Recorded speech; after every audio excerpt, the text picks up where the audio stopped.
It's one thing to say that you're fast, but it's another thing to say that you are just as fast as some of the best that the world has to offer. This is a challenge that is an open invitation for many of the great sim racers out there. Can you beat the pro? Welcome, ladies and gentlemen, to this, your wonderful bit of sim racing action. This is the Beat the Pro challenge presented by AVL RACETECH here on iRacing. My name is Jake Sperry, here to bring you all of the action here from this wonderful Watkins Glen. We find ourselves in upstate New York and getting ready for some fantastic racing action to come on the horizon. There is a lot that we have to just jump in with and get into with this challenge, and it starts with where we are right now. We have just ticked over away from practice into the first of two qualifying groups. They will have 15 minutes each to go and set a lap time before a 45-minute race is going to conduct itself, where the goal is very simple. Can you beat the pros? We're at Watkins Glen. We're using the classic boot layout, so no chicanes on the run into the long carousel right of turn number 5 out on circuit. But what they will have to be dealing with in their Dallara P217 LMP2s is the best of balance in an open setup challenge with 75% fuel restriction in play. And of course, there are still going to be some rules and regulations here. So there'll be a drive-through penalty after 17 incidents, and then every 5 instant points afterwards, we are going to be jumping in with that. They're not just racing for nothing, though, here today. They're not just racing for the pride of beating some of the best drivers out there. They've also got their eyes on their iRacing credits. First, we'll get 300, second to 200, and third 150, then 100 for 4th and 60 for 5th. 6th through to 10th, we'll get 50 iRacing credits charged to their iRacing account. And if you do not finish inside the top 10, there is still an element of racing to it. A $51 voucher is going to be raffled for those who do not place inside the top 10. And of course, those who receive a penalty after the race, as per the penalty catalogue, which these drivers are all familiar with, will be excluded from the raffle. So you got to keep that in mind, that you got to keep it clean as you all go out and make a challenge. These drivers, though, are out on circuit already, looking to get those tires up to temperature and making progress. This is Max Race, who is there in the number 8 at the moment, looking to try and just gear up for a flying run. We've got 3 absolutely fantastic drivers in play for us today. Finn Gerzit is one of them, as we see one car there going around very much struggling at the heel of the boot. So you've got Finn Gerzit, who is a fantastic driver, driving this year in the World Endurance Championship for Acadis Autosport promotion Lexus, as we see him go on with Christopher Berger for a flying lap up the hill through the very fast S's section, dancing about then through turn 3, looking to keep the power down over through turn 4. And now this is where you find all of the top speed being important to put together, going at 270 kilometers an hour along this straight, trying to find the point where you hit the brakes, dropping down to just 200, getting all the grip on the inside, and a lot of traffic for Christopher Berger in front. Christian Abate has to move out of the way, and in front of him on a lap is Marcus Pleschberger that he's got to deal with and about. We've got Ferdinand Habsburg there, who's going to be important to keep in mind, a winner of the 24 Hours of Le Mans in the LMP2 category back in 2021, and within a space of 2 years he won the World Endurance Championship, Asian Le Mans Championship, and European Le Mans Series Championship, all in LMP2, now driving in the Alpine Hypercar in the World Endurance Championship. And of course, Tatiana Calderon, that we will see over the course of racing, known of course for being within F3 and F2 and one of the premier female talents out there in the world of racing. Berger so close to the back of Pleschberger, heading through the penultimate corner, actually tagging there with contact, both of them into the safer barrier through the final corner, and that will pretty much abandon both of their qualifying laps, but they will have 15 minutes to go out there and get that sorted. Bernhard Vlach now looking to try and put a first time on the board, as we are starting to see them come in. Patrick Zimmerman, currently the quickest on a was quickest on a 34 flat, but has just been beaten by 3 thousandths of a second by Max Race, as Bernhard Vlach has gone on a 35.7, which is good enough for 6th place at the moment. Here's David Grajales then looking to try try and get over the line and put a first time on the board. And this is where you're looking around and saying, when you've got 15 minutes like this, it is important to get a banker lap down on the board, just so that it releases the pressure on everything that's going on here, and you've got that ability then to go and attack the later stages of the racing action that we've got. So that's going to be worth keeping in mind, that drivers would like to give themselves as much of a chance as possible to go up to the very pointy end, as the likes of Michael Durlinger moves to 4th position, Raul Tejedor will go 5th, and Lucas Baza is then into 6th position out there at this stage. But Grajales now in through the outer loop and now entering the boot section, down the hill through the chute. Turn number 6 out on circuit. You're waiting for the latest apex that you can to attack on the exit, down the hill to possibly the lowest section of the circuit here, down at the toe of the boot. It's uphill through the middle of the corner, so you're fighting understeer every time. It is also very easy to loop the car over to the right-hand side if you're too aggressive on the power, but up over the rise to a plateau braking zone at the heel of the boot, and still you look to climb up the hill for the off-camber turn number 9. So easy to get this one wrong, and a very big overtaking opportunity. That Cosworth steering wheel going left and right, and Grajales was soaring away like a carpenter there, going through turn 9, through turn 10, and then the final corner, turn number 11. Out here on this circuit, there is no margin for error on the exit of 11, but you've got this long launch over towards the line, and Grajales puts in a 34.1 on the board, which goes and puts him 4th fastest, just ahead of Ferdinand Habsburg for position. Now here is Tatiana Calderon, the Colombian driver, just tiptoeing through the 90. Now this section of the circuit used to be the part of the track which had the start straight on back when it was raced in Formula 1 in the 1960s, but as a part of the circuit now, it forms the first corner run up the hill, and they used to run this circuit, believe it or not, in reverse here at Watkins Glen. But Calderon hoping for some good lap times, 25.6 on the opening sector. She's currently down on a 36.5, so currently 3 seconds off the pace of Patrick Zimmerman, who has set the quickest lap time so far, and so we will be keeping an eye out to see whether that sighter was there as this middle sector comes back into full flow once again. This Dallara P217 is pretty much the baseline for everyone out there racing when it comes to LMP2 racing on iRacing. It is the de facto go-to car out there as Christian Abate has just gone fastest in the 09 on a 33.3. That puts him 0.3 of a second clear of Patrick Zimmerman and also Christoph Schaupensteiner, who is now up into 3rd position. So good job by Schaupensteiner to find that place. But Calderon through the final couple of corners here, looking to try and find a little bit of improvement out on track. The likes of Kletzenbauer has gone to 21st position, for example, and everyone is keeping an eye out on their times to hope that their improvements are made. 35.9 does improve on time, but still a half a second behind Stefan Roussel, so still a little bit more work to do to gain those places. There is car number 18, which is Christoph Schaupensteiner,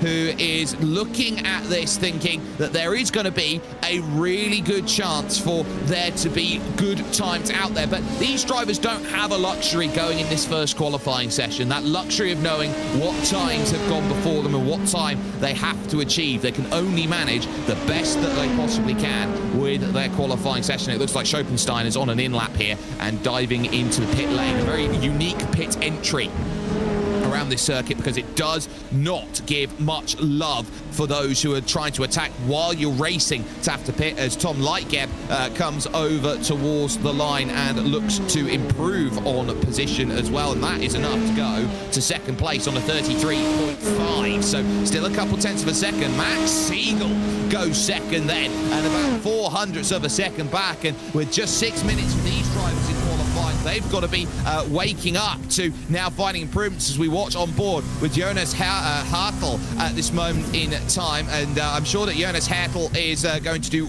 everything to move up. Top 10 would be a good goal as the likes of Ferdinand Habsburg moves to third fastest, so proving there's a lot of pace available for him, and he's definitely got the sim experience out there in the inaugural virtual 24 hours of Le Mans out there. He did team up with Jimmy Broadbent, I believe, to try and get a result, and I believe he got 9th place on the day. Matija Jurisic has gone 4th quickest at the moment, and keep an eye on these track conditions because we're running in sim time at just about 1:10 in the afternoon, so it's probably the hottest that the track is going to be over the course of the session, and currently it stands at 34 degrees Celsius out on circuit, so I would say it's about middle of the road, erring to the side of hot at the moment, this track. So it's in the hottest conditions it can possibly be, and these drivers looking around in what is described at the moment by iRacing's weather system as mostly cloudy right now. They'll be looking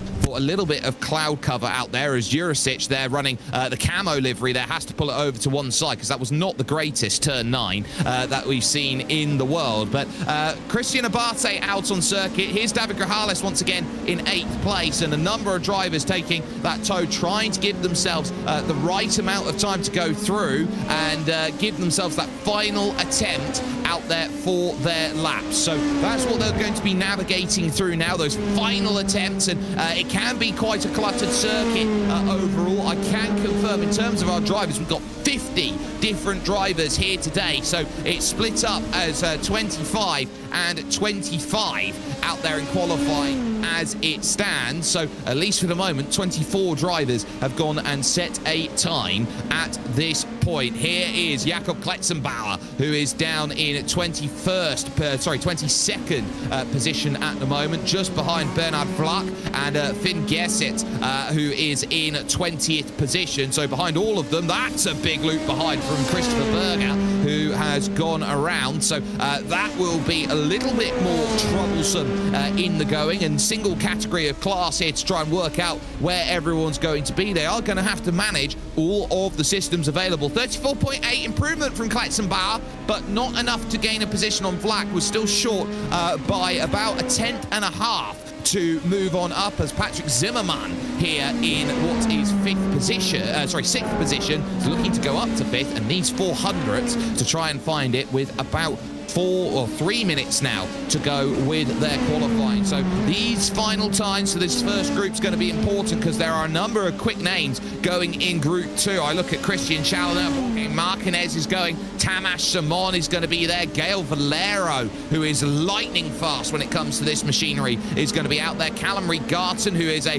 fantastic classic specialist out there on iRacing, and David Toft, the former pro Stripe, is going to be there, and also Walter Lux, the Austrian, is also going to be out on circuit in that second group. So there's a lot of quick drivers who can make their name known. Marcus Pleschberger goes to 3rd in the 777 Dallara and goes up there just a 10th short of Christian Abate overall, but Zimmermann now heading over towards the line and will do so with a 52.5 out there on track. So that was an outlap as Raul Tejedor is back down there in 20th position with just a couple of minutes to go, and knowing that if it's not going to be this lap, then it is going to have to be on that final push of an outlap, or final push of a flying lap, sorry, that is going to get this one over the line. Tejedor, 25.3 in the first sector, 36.6 back there in the second sector, and looking to try and navigate through the final corner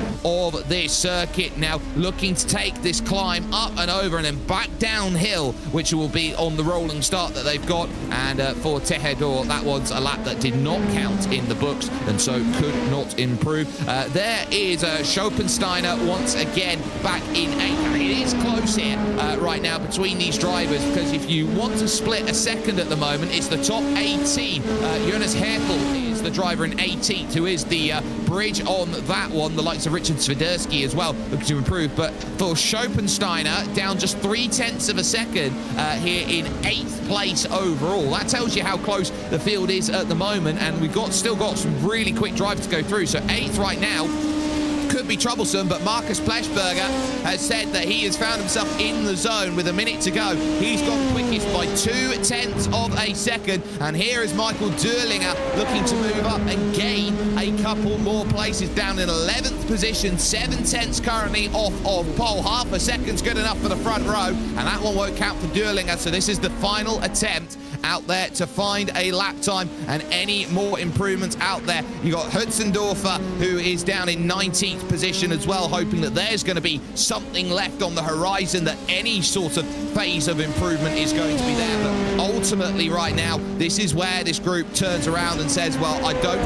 think we can find much more, so they will look to make that final charge over towards the line. Will Harald Hutzendorfer get that improved? It's a 35.6, so the answer to that then is going to be a no. So now it takes from one group then, as the clock is going to expire and go to 15 minutes. The second group now is going to get its opportunity to be out and qualifying, and there is the word, start your qualifying out there on circuit. And those drivers then, the likes of Tamas Simon, for example, you've got Thomas Piba, who is there looking to gain the time that is necessary to move up the order. This is where you're going to be looking around, and you've got three then from the Hungarian-based effort there of Sesha Esports, who have been so good as this tier 2 sim racing team that wants to try and break into that next level, and that Hungarian first mentality that is there with the team. They've got some fantastic quick drivers, of course. They've got all three of them here today, Balázs Pilar, David Toth and Tamas Simon, looking to go and improve. Both Toth and Simon have been a pro strike when it's come to the open wheel formulas here on iRacing, back with the Turn Racing Grand Prix iRacing series when that was running before the iRacing IndyCar series took its hold in terms of that championship. So there's definitely a lot of pedigree that is out there today with these drivers, and how they have got to try and navigate through and know where they have to be to try and beat the other drivers out there with the times. In terms of your pros, at the moment, Ferdinand Habsburg, the fastest of the pros, 4th position on a 33.481. Down the order then is Finn Gesitz, who is on a 34.5 and is down in 20th position, and then currently classified as 26th position overall is Tatiana Calderon on a 35.9. So definitely a lot of different areas to go and attack. There's the Apex Racing team colours then of Gael Valero, one of the most successful sim racing teams out there. The Apex Racing team has created by Alex Simpson way before even I started a decade ago. So it is one of the most fantastic sim racing teams out there that has always gone up to level after level, finding all of the results possible. But for Gael Valero, this first lap is going to be important. Watch out behind, because he's got David Bojka then for company for gridandgo.com just behind that. Louis Neal also happy to follow in the wheel tracks, and then also Christian Challoner, who has been a very, very quick driver time and time again, has moved into a different role when it comes to his iRacing effort. Now, they have to be really careful over these qualifying laps, because if they do make any form of contact on their qualifying lap, be it a bump or anything of that ilk to the car in front, that is going to be enough to invalidate the qualifying lap time. So they can't afford any of that when the qualifying efforts go through. They just have to put their best foot forward, get their times on the board, and do so without any form of contact in any way, shape or form here in iRacing, be it the 0x incident, the 1x, the 2x, or if it goes completely wrong, the 4x incident for a massive accident. So they've just got to keep themselves on the road and know that every single piece of movement's there. Car from the left-hand side not going to be helping Valero on that run. That was Caden Richardson, who was trying to stay out of trouble and just about managed to there on the exit of the heel of the boot. You will see these drivers, especially off the heel of the boot, run as wide as they can. They don't get an off-track incident point for running wide. They're very much using the, I would say, more relaxed NASCAR style, I would say, track limits here around Watkins Glen, just to keep himself out of trouble. David Toth goes half a second clear of anyone. Gael Valero, who we're on board with, moves third fastest with that lap time. Here's Jarno Cook, who is now looking to try and make that progress once more for Grid and Go, and hopefully find that time, as all these times now start to find themselves a way forward. And now they start to look around and say, well, it's only us who can improve, so we might as well put our best feet forward and say this is what we're capable of. Here comes Jarno over towards the line. It's a 32.609, 1,000th to the good. Jarno Cook goes on to the fastest position overall. David Toth now down into second, and it shows how close it is in qualifying with some of the best drivers out there finding the minimal fractions of margin to get those improvements. Here is Michael Lerkbacher, who is now hoping to try and move on up and get his first time on the board over through turn number 9 and looking to charge on by. I will take this moment in time to invite into the commentary box here Ellen Lure. And for those who don't know, Ellen is an absolutely fantastic racing driver back in the 1990s, the only female driver to ever win a DTM event, and also here with us as part of the work that is done with AVL RACETECH. Now, Ellen, how important has AVL RACETECH been in terms of building a platform for every real-world driver, essentially, to go and get to that next stage? I know that AVL as a team is involved with at least 17 different racing series along the globe.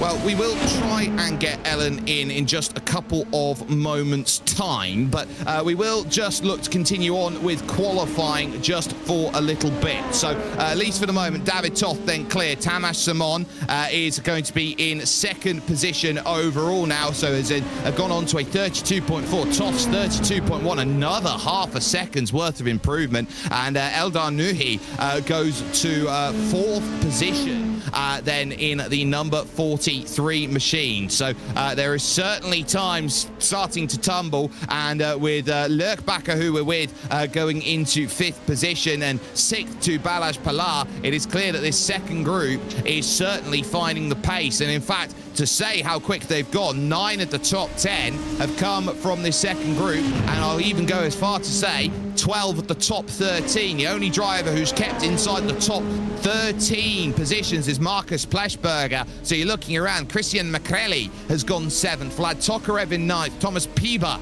is into 10th. You got Louis Neal in 11th. Valero's 12th, and Christian Challoner 13th. Now, there is a wonderful look at car number 57 here of Tamas Simon and how he drives, because he uses that aid, of course, of virtual reality to give him as much of a look as possible out there, not beholden to the triple screen setup that we're used to, or even the wide monitor screen that is sometimes used by some professionals out there. So he can have that direct look into these corners. He knows how much he can attack through each and every section because he just has his eyes moving the same way that he would in an actual car. That lap not counting, but going on to a lap then behind his Sesha teammate in Balazs Pilar, who is there in 7th position, behind him David Toth. So it looks like the team is working together then, 1, 2 and 3. Toth leading Pilar versus Simon out on track, but currently they're 1, 2 and 7 as it stands as far as qualifying goes. Robert Koppler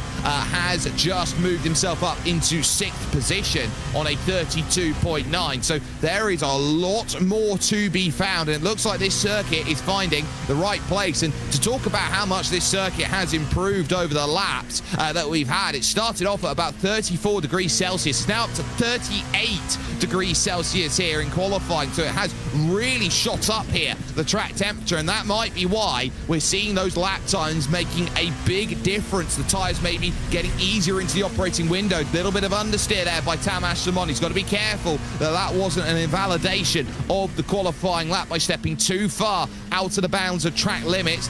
Dancing about once more through the heel of the boot and looking to just be on a tightrope through turn 9, staying nice and tight to the inside. Power down as early as you dare with the track falling away. It's easy to understeer basically down the hill and out of trouble into turn 9, but through 10 and finally turn 11 that ends the lap at Watkins Glen. Tamas Simon needing 3/10 on his own teammate here to go up to the pointy end and say he's quickest, but that one will also not count. So once more, with 6.5 minutes to go, there is still going to be trouble brewing on the horizon for certain drivers who want to find that next place, want to find a little bit more, and will have to navigate through a number of sections. Valero moves up to the top 5 on a 32.7. Great time there as we go on board with Balazs Pilar here, looking ever stoic and ever confident out there over the course of the qualifying laps. So we're seeing here here that Balázs Pilar's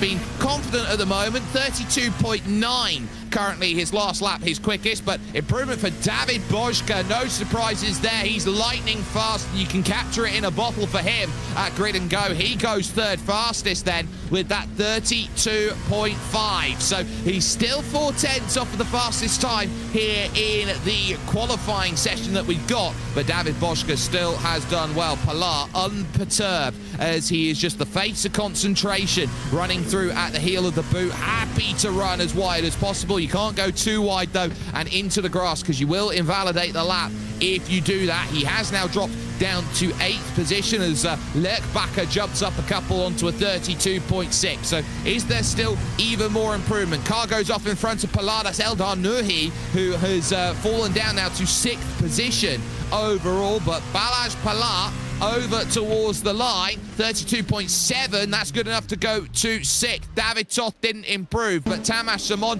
also couldn't out there, and I think all three have decided they've got one more go in them if they want to go back out there and charge for more. Božka, 25.1 in the first sector, 35.3 here in the second, and needing to just gain that tiny bit more, that just extra section of time, because his teammate Jarno Koch has gone again and has improved now to 3rd, and he's only about 200ths quicker than David Božka. Can Božka respond and maybe even challenge Tamas Simon and the Session team who are out there? You bet he can. 32.460, that's good enough for the front row as it stands. So it's an all David front row right now. Toth leads Božka as we go with just 4 minutes remaining in qualifying. Chris Steiner we go to at this point, and Steiner looking to try and find some times in the number 360 machines, down in 21st position currently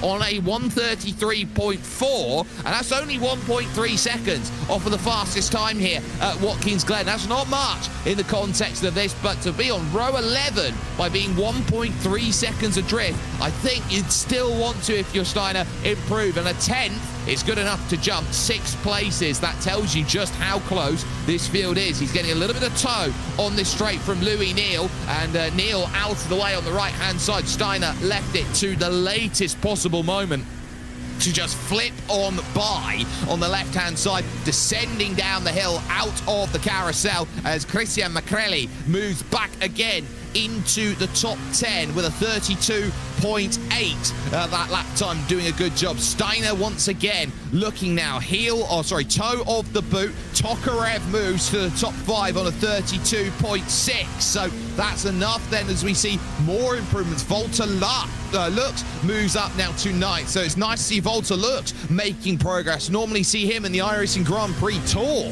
with the work that he puts in out there on the sim, but Steiner now looking to attack through here at turn number 9 once more, and now with just 2 minutes and 40 seconds descending once more is the clock. Can Steiner move up into the top 20 with this effort? It's been pretty strong. He attacks very hard, and no, he doesn't. He grabs the wall through the final corner. Oh, you can see his eyes closed there and how much he sighs, because he knew how good that lap was, and it was a 33.3 even with the tap into the wall. So I think that told you all you need to know about how quick he felt he was. He was lightning fast for where he wanted to be to jump up in this 50-car field that we've got, and all 50 have set a lap time at the moment. Calderon down in P50, Gesset is P44, and Ferdinand Habsburg currently P25, middle of the pack as it goes. Tamas Simon then we focus on with number 57. Once again needs 0.008 of a second to tie up with David Božka and to jump on ahead. They will have until the checkered flag comes out to start a flying lap, then they're given the license to go and finish any lap there. 32.393, that's good enough to go back to the front row. Balázs Pilar behind, just in front, has gone 5th fastest with an improvement. Lerkbacher now down into 6th. Tokarev is now 7th, and it's still revolving around here at the top. David Toth, by the way, is in the pit and is looking at each and every single situation, thinking, well, what more can we do? Where can we find even more time out there on this track. And again, Pilar looking to really be aggressive on turn in there. The natural inertia of the circuit wants to drag you out wide and understeer you through that carousel and then into the chute. And a little wiggle on the front from Balázs Pala is going to once more put a little bit of concern on this lap and to whether this is going to be enough to get back around for one more attempt to make sure that those tyres are in operating condition and that there's even more to be found. He's only 200ths behind Jarno Cook, who is there in 4th place overall. So to try and break up what is a front row at the moment of Sesha Esports, a second row of gridandgo.com, and then a mixture for Balázs Pala of Sesha and Michael Lurkbacher, who's not going to be improving in terms of time. I think we might just be hitting the checkered flag very soon. Gael Valero at the 11th hour goes 7th quickest with that time. Out comes the checkered flag then, and just short is Pilar, who does improve and goes 4th fastest with that effort there of a 32.4. So still was able to improve. I think Tamas Simon shaved a couple hundredths and thousandths off as well to go and make it happen. Jarno Cook, though, is still not done, and actually is done, diving into the pit, so couldn't improve on that time. And I believe that just leaves one car out there, which is Vlad Tokarev, to go and find any form of improvement, but he's just looped it around at the heel of the, just on the exit of turn 9. So I think that's going to be that in terms of qualifying. So that will confirm David Toft on the pole position from Tamas Simon, and then David Bojka, who is going to be 3rd position overall then as far as a qualifying effort goes. I think now's the best time to try and see if we can bring Ellen Lure into the commentary box with us. Ellen, do you have a copy?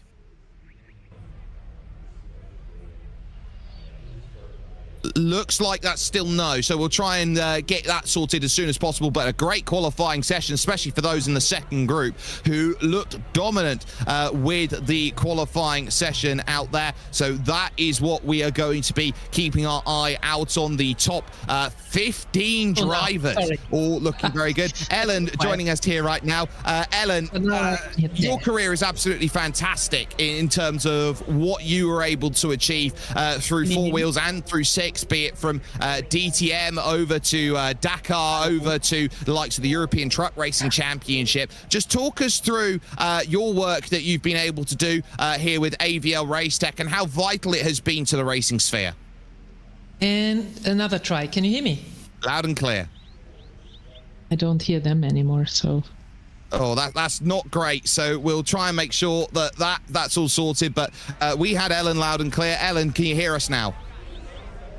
All right, let's give it another try. Can anybody hear me? Well, we can hear you. Can you hear us? And I think to that tune, the answer is no, she can't hear us. But, I can hear you. So that's a typical live effect. Sometimes that is the way that it goes, but at least at this point, qualifying is now wrapped up. They've got about 5 minutes of warm-up before they head on over to gridding, and we'll take a look at the starting grid then here today as David Toth will put himself on the pole position on a 32.172. Tamas Simon alongside his teammate for company with David Bojka in 3rd and Balázs Pala, the 3rd of the Sesha Esports drivers, in 4th position. It's then Jarno Cook who is 5th, along with Michael Lurkbacher in 6th position. So that is a good qualifying from him. Gael Valero will go from 7th, along with Vlad Tokarev, and Volta Lux there for the Gorillas AVL RACETECH sim racing team is 9th, and Elder Nuhi rounds out the top 10. Christian McCrelly will start 11th with Robert Koppler, who will go from 12th, and over onto the 7th row is Christian Challoner. I could hear you the whole time. Yep, and Ellen, we certainly hear you loud and clear. Do you hear us? Still looks like that's a no. So Christian Challoner is 13th, along with Thomas Pieber in 14th. Caden Richardson is there for Composite Performance in 15th, along with Marcus Pleschberger, who is the fastest for Your Moment Racing of the first session. Tommy Partero is in 17th, along with Chris Steiner. 18th with Louis Neal and Mikel Masanza in 20th position. It's then Christian Abate who goes from 21st, along with Max Siegel, and in 22nd. Moritz Hametner is 23rd. 23rd, along with Callum Reed-Garton, who is going from 24th. There is the first of your pros here in this Beta Pro Challenge that is there to try and be beaten. That is Ferdinand Habsburg, who is in 25th, with Matija Jurisic in 26th. Leon Blum and Jorge Martinez make up 27th and 28th. It's then Tom Lightgeb and Patrick Zimmerman on the 15th row of the grid. There are 50 drivers here today. Christoph Schalpensteiner is 31st, ahead of David Grajales, and then it's Max Race and Michael Dürlinger in 34th. Christopher Berger and Moritz Schmidt make up the 18th row of the grid, as Lucas Baza and Chris Meyer make up the 19th row. It's then Dan van Zutphen, who is in 39th, and Christian Ablasa is into 40th, with Richard Swiderski and Jonas Hertel in 42nd place. Harold Hutzendorfer is in 43rd, with the second of our ambassadors out there. Finn Gersitz is 44th, with Raul Tejedor and Bernhard Vlach in 46th. Jakob Kletzenbauer and Jakob Bejak is going to be in 48th position. Stefan Roussel and Tatiana Calderon, the third of the pros, makes up the 50th position out there overall. Helen, I believe we finally got a hold of you right now. Just talk us through AVL RACETECH and how important it is to the sim racing sphere. Well, let's talk about that later. First of all, thank you very much. My voice will be a little bit delayed, that I learned already. I'm sitting in the company after a long day of working, and I'm absolutely delighted about your commentating. Really, it was so fun to watch. It's so close, and I'm so surprised, I have to say. I was not aware that on this very, let's say, not easy track, typical American but not easy track, it is so difficult. It is quite difficult with these ups and downs. You mentioned it many times, and the barriers close to the track, no mistakes allowed. It is so close, and I like that very much. I also was one of the ones to choose the LMP2 because we like these cars. We support the team in LMP2, and yeah, looking forward to all activities on track now.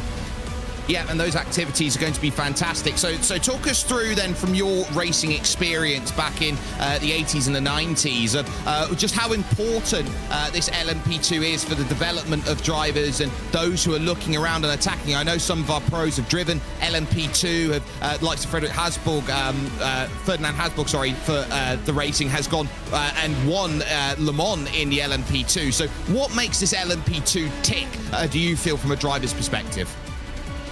I personally love these cars because they are so close to the prototypes we were driving in the 90s, in fact, in the DTM. Of course, there was competition within the brands, and this is a single make series, but that makes it so close, and that makes it so exciting also for the drivers, because the drivers can really show their talent. It doesn't matter, there's no BOP, there's no balance of performance like in GT3 or other series. That's just great. I, of course, also like the hypercars, I have to say. The new Le Mans, even if 24-hour race is just fantastic. They are just fantastic. Or just watch the 10 hours of Qatar, the WEC, the World Endurance Championship opener. Also very, very close racing, both classes. So no, racing is on a very, very good, in a very good place right now. Many spectators, great techniques, and the LMP2, like I'm saying, it's beautiful cars. If you look at the technique, it's just very developed. It's fantastic. And now, for the start, I have to say I will have my eye on Ferdinand Habsburg, one of our ambassadors in the race, because he just did such a great start in the opening round of the WEC, driving the Alpine hypercar. He went from P9 in the grid to P4, P3 after the restart, and then unfortunately not so good in the finish in the race. But yeah, let's go. Your part. Well, a chance to redeem himself here at Watkins Glen in the Beat the Pro Challenge, presented by AVL RACETECH, a key supplier and manufacturer for over 20 years and for 17 racing series across the globe. They leverage their know-how to develop solutions for the future of mobility. Innovate, accelerate, lead. That's all that goes through. And also, we're along with HRS Bespoke Motorsport, which is the world's fastest growing racewear manufacturer and specialist in bespoke and custom clothing. Driven by passion and dedicated to the highest quality of product and service, their passion is racing. So that's what they will be all racing around with. Got some fantastic prizes which are putting themselves in on the board. Just the 1 minute for all of these drivers to get themselves gridded up then here, and it will be a full pace lap behind the brand new BMW M2 pace car, which will be going around today. So the safety car will now take its lead along this front stretch, and these drivers will look to try and keep as much tyre temperature in with their vehicles as they can, pacing around right now at what is going to be 97 kilometers an hour around this circuit as their warm-up speed as they go. And I think it's very telling, actually, just how much of a wait these drivers have had right near the back of the field, because they've had to wait all the way for the cars at the front to go through turns 1 and 2 before they've even had the ability to leave on their formation lap to charge. Now, in terms of your career, Ellen, you had the ability to race, of course, in DTM, in the original DTM, one of the most beloved saloon car series out there in the world. Even got your victory in Hockenheim in 1992 with a very cheeky move over Keke Rosberg. So in terms of the car control that's needed here, I don't expect to see drivers going, I would say, door to door, but the racecraft that's needed to get these LMP2s and to battle, especially when you've got two big teams which house the front 5 positions, how do you think that dynamic's going to play? Oh, that will be very dynamic. Look at this big field. It's unbelievable. It's really like a 24-hour Le Mans race or something.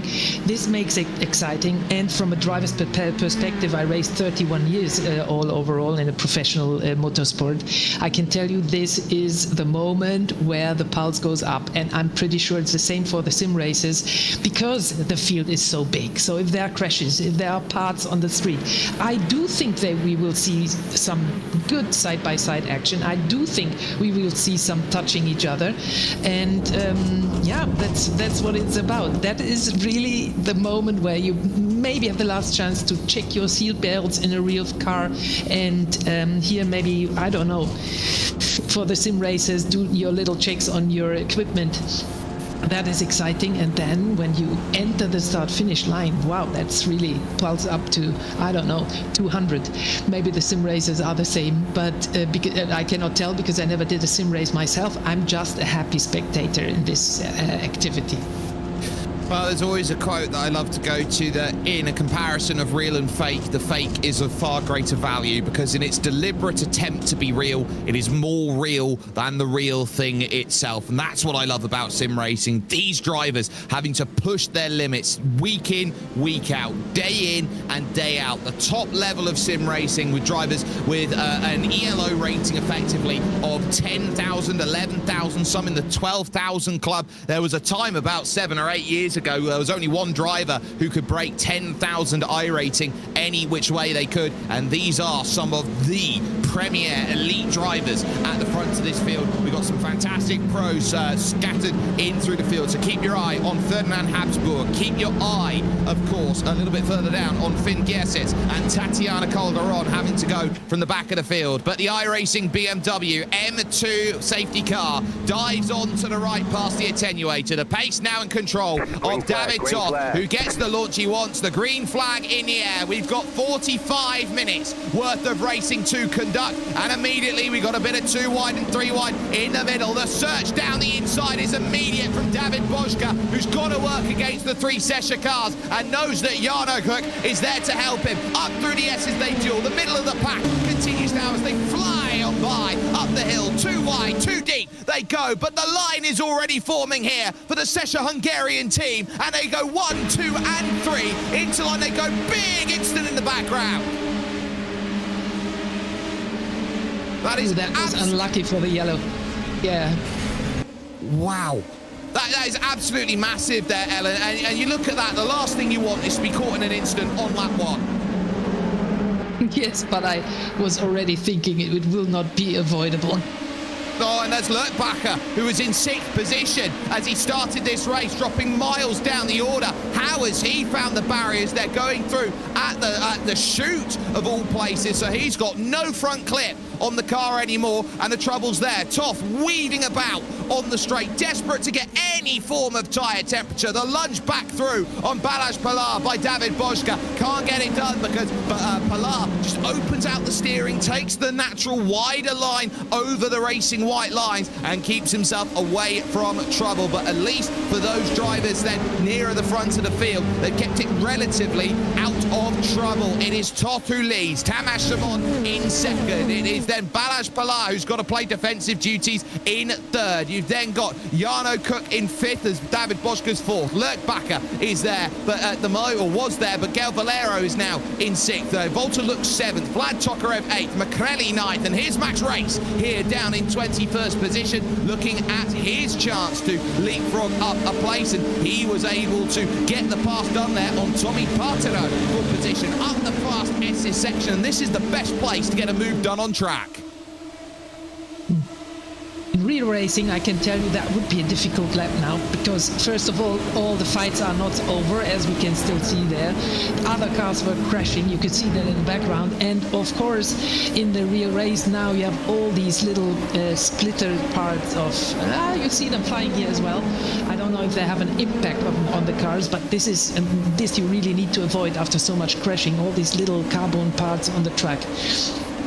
Yeah, each and every single little micro bit of contact does have a weight of consequence. So this is Max Siegel on the open lap. Oh, he just turns in, and it's a case of he just dumps himself over to the outside there because he was trying to pinch down on the inside. I think one of the yellow Dalaras got turned around too. So there was a few dramas there in the opening lap. A couple cars didn't make it round. So the cars that didn't make it round, Max Siegel, Christoph Schampensteiner, David Grajales, and Jakob Bejak, troubles who are there. We'll take a look from, Schopensteiner's perspective. Bang! Lost it all on his own. Cold tyres up the hill.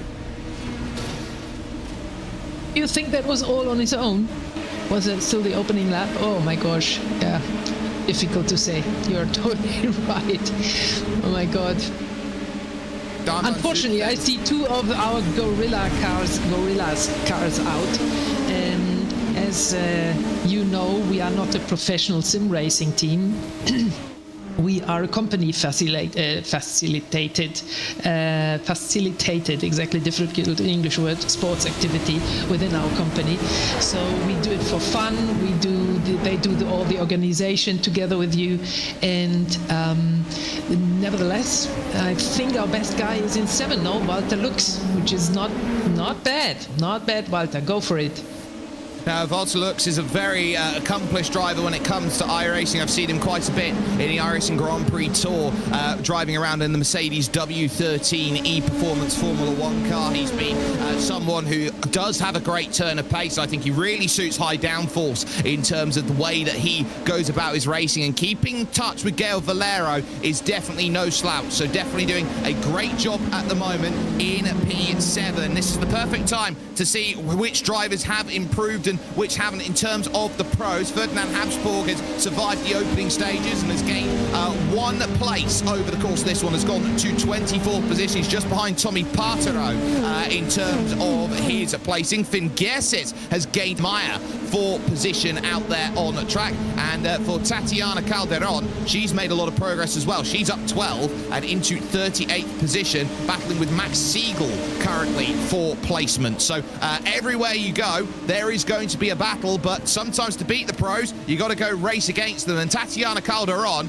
part of this latest generation of female drivers in motorsport, and I know that, Ellen, it's come through from you, the likes of Michele Mouton, back through the day and over through into the modern days. What is it about the modern generation that you feel, which has just been so captivating? It looks like more and more presence of female drivers in racing. It can only get better and better for the racing sphere.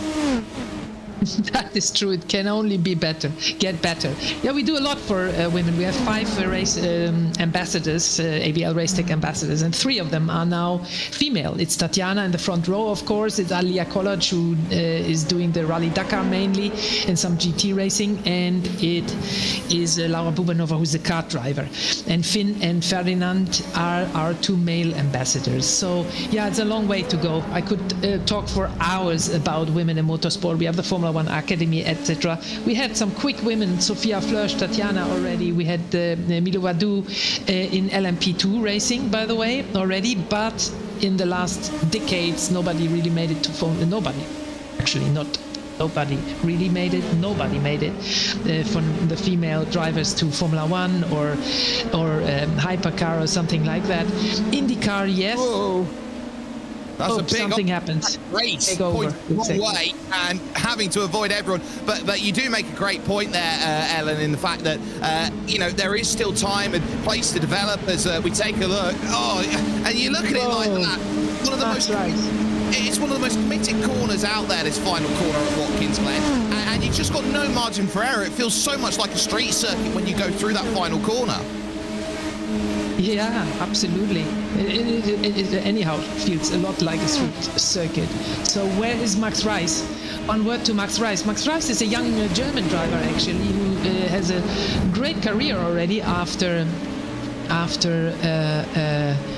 his years in karting, Formula 4 in France, and ADAC, GT Masters, GT3 racing. I never met him in person, but I follow him on Instagram. He's a young talent from the German side, and I saw him racing here quite well in the qualifying. And now I don't see him anymore. I don't know if he's out after this activity, but yes, we have an eye on him, on young talents like him as well, of course, when it comes to AVL RACETECH.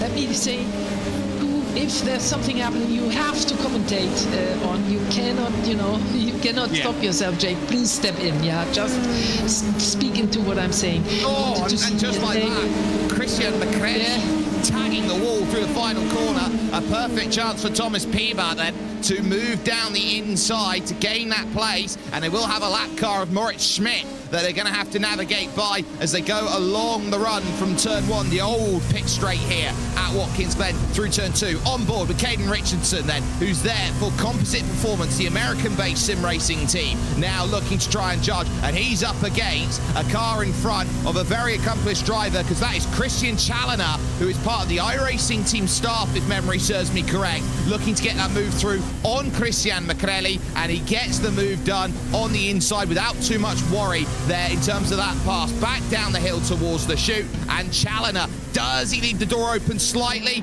But he still manages to maintain that place. It shows you how quickly you lose ground if you just make one small mistake somewhere around this lap. Absolutely. That's also up and down. That makes a big difference in how much you lose when you make a mistake, definitely. By the way, last year we had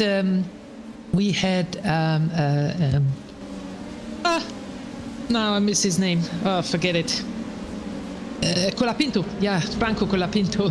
We had Franco Colapinto in the race as one of our pros, and he did really well. He was third for most of the time in the race, third, fourth, with a good chances for a podium in the end. And then he crashed massively because he crashed his system at home, and that was just before he came to Formula One. He was our official simulator driver. We have two simulators. One is 5 million, one is 1 million, and he was our professional driver there. And you could feel that he was a lot in the sim at home as well, because he had a chance to compete in the front. When you look at Tatiana, for example, she is at the moment in Colombia. I know that she does not have the best equipment there, and that of course makes a difference. And this race is packed with people from iRacing pros, let's say like that, who have the best equipment as well.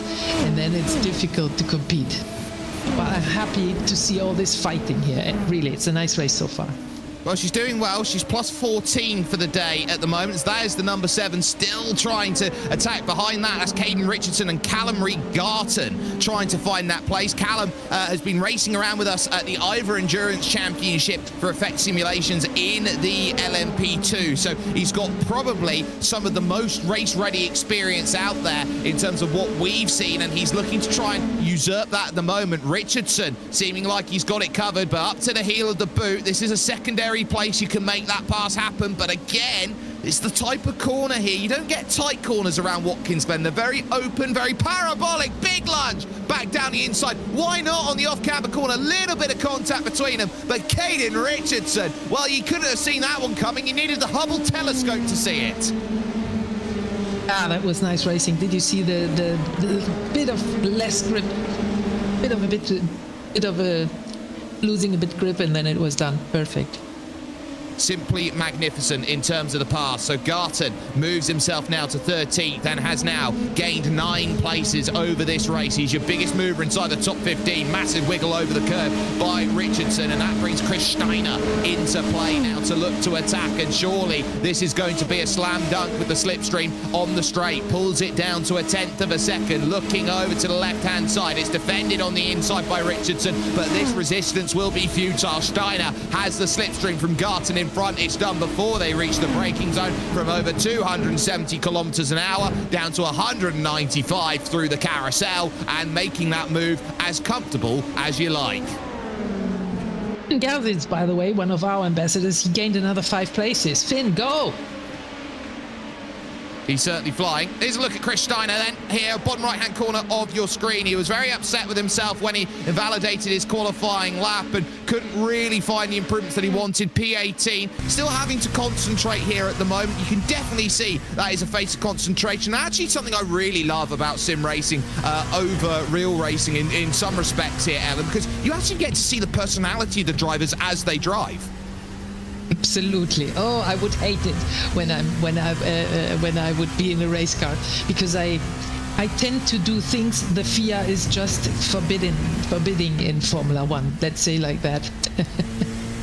Yeah, there is a lot of fear when you're out there on the track, and you're just trying to hold on with everything that you've got, using all of your senses around you. So I don't think it would suit certain places. But here, where there aren't necessarily as many G-forces to work with here, that the concentration is with your sight and your sound, I think that's certainly there. Battle on, though, nearer the front. This still going on for 3rd place, and now 2 seconds off for the race lead. This scrap continues on. Balázs Pilar still holding David Boschke at bay and doing everything possible to keep that behind. Tamas Shimon and David Toth have checked out at the front of this field, but the 2 grid and go cars need to try and figure something out, because they've used up 1/3 of this race to realise that they can't really make the move here on Balázs Pilar every which way they look. I don't know whether that they decide to make it roles reversal, give Jarno Kirk the opportunity to go and attack, or whether David Boschke still feels he's got a chance to attack Balázs Pilar for position. But, you know, we've seen Balázs Pilar, the way he drives,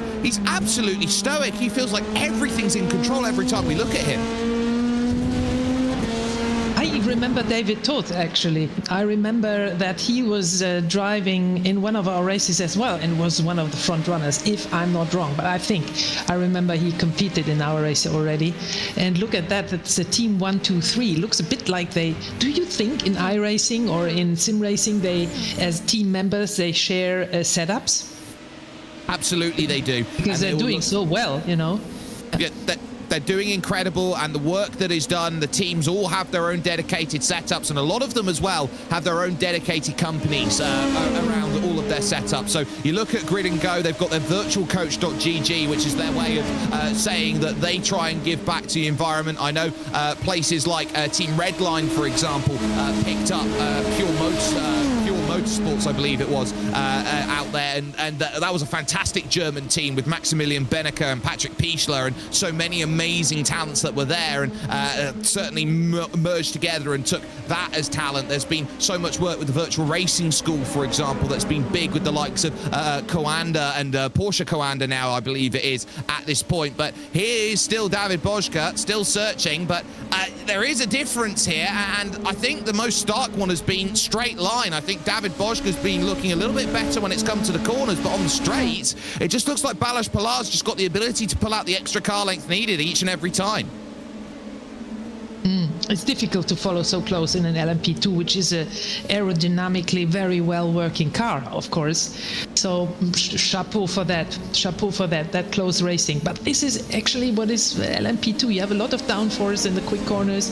You have a good mechanical grip, but you still can do these close fights. But it's difficult. You really have to be very careful driving behind and not making any mistake. It's not so easy, especially over the course of 45 minutes. So let's see if we see some further mistakes, as now the field looks a bit sorted. Well, looks like this is a move coming up because Chris Steiner's run it a bit deep through the final corner, all the way to the pit wall to defend. Side by side, though, they go because there's one place lost by Pilar. It might be a second along this straight, but Pilar's got a fantastic launch through the second part of the straight here, and now he'll go and get it back. Look at the difference maker on the straight. Boschke capping out 264 and over 280 kilometers an hour by Balázs Pilar. What do you do? That's just like standing still and just watching someone whistle by you on a bike.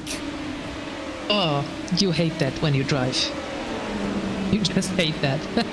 Though I have to say, Finn Gerditz, one of our ambassadors, I mentioned him many times already, I think. He just did his debut in the WEC, in the GT3, in the LMGT class, and with their Toyota from the Akodos team, they finished 4th. Unluckily, they could have won the race. But they were the quickest on the straight as well. And as a driver, you love it, of course, because it's easy taking places back. And if you are not quick on the straight, as your car is not quick on the straight, you hate it because it's so much work and it's so much, you know, you have to drive so precise to make the move, and then you have to give the position back on the straight. Oh, that's tough. Mikel Masanza then trying to go around the outside of turn 9 on Marcus Pleshberger, who has gone nowhere in this race. Started in P16, is still P16. Heavy defence going over in towards the penultimate corner. Behind Masanza is Louis Neal, who wants to try and get involved in this one in the number 45. So certainly a look for the Club UK and Ironman on the back, but still on board with Masanza, hoping to make the move on Pleshberger, but can't quite find an avenue down at the 90, but you use this as a slingshot corner to give you this massive launch to go up the hill and attack turns 2, 3 and 4. 230 kilometers an hour here, 240 through the second part. Watch the wall on the right hand side, it juts out ever so slightly, very easy to tag it if you're not careful. Side by side along the top side of the circuit then, looking for the move, and it looks like Pleshberger's going to have to be brave on the brakes if he wants to hold on to this one. Round the outside, Mikel Masanza gets the move up to 16th. Ah, that's great. That's really great.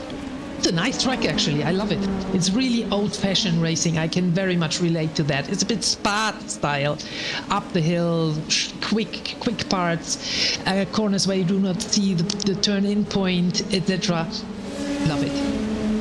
Very much old school here at Watkins Glen, and there's not been many changes around this circuit, and this is the variant of the track that's been running since the 1980s, a little bit further back in the group. This is where you got Lucas Baza, who is having to play defense. This is just behind two of your pros right now. Yeah. One, of course, Finn Giersitz, and the other one, Ferdinand Habsburg. And the interesting thing about Ferdinand Habsburg is that he is, in fact, just doing a little bit of research on him earlier on, he is the direct heir, believe it or not, to the Habsburg-Lorraine family tree, which goes all the way back to the 18th century in the Holy Roman Empire. Oh, yeah. I mean, in Austria, at least everybody knows the name Habsburg. But I can tell you, Ferdi, how we name him, is his nickname is such a nice guy. He's such a charming, nice guy. You would love him if you once meet him in person. I'm sure you love him because everybody loves him. But now I'm looking at the results here, of course, because Ferdinand and Finn are fighting against each other. That's interesting for me, and I'm just thinking how I can put a bit spice into this battle. Like, for example, the winner of U2 will be our ambassador again for sure next year, or something like that. Well, Ferdinand Habsburg seems to be winning that one out because there is a gap of about 6 seconds that's developing, and on that last lap, Habsburg was 7/10 quicker than Finn Giersitz on that last run, 34.6, battles against a 35.3, so there is a little bit more work to do, plus 20 though for Finn Giersitz. He is the biggest mover in this field, bar none. Nobody has gained more places than him over the course of this race so far. It tells you all you need to know. There is trouble there for Robert Koppler, who finds himself then in trouble at turn number 9, and he's just done that on his own. He was behind Vlad Tokarev. He's taken it into the corner, and I think he's just pushed it a bit too far with the grip levels. We'll see a look at it now on the replay. Yeah, he's just overcooked it. Yeah, once you lose the LMP2 on the rear, you lose it. That seems very normal. very easily done, and we've seen that. And now Pleshberger still trying to stay on the back of Masanza, but now Chris Steiner's brought into the mix here, and it's a case of, do you sit down and wait, or do you go? We're just about at the halfway stage of this race in the next 2 minutes, and now it becomes a game of give and a game of take. Who can push to find each and every single move? Steiner keeping himself there stable along this straight, and that slipstream so important there. Caden Richardson, who leads this train right now, is giving just enough defense for Steiner, but through the chute of the corner, look at the run that Mika Masanza has now. He might have a chance to dive to the inside when it comes to the toe of the boot, but he thinks better of it because there's a better chance to make that move, a more decisive corner to make that move, and that's the heel. And this is where he goes. Defense already being applied here. Is this going to be over to the inside? Mika Masanza's painted himself into a corner. Still goes the long way around though, but is there drive there to go to the exit? He has a bucket of understeer. He's caught in the grass, and Pleshberger, thank you, gets a freebie.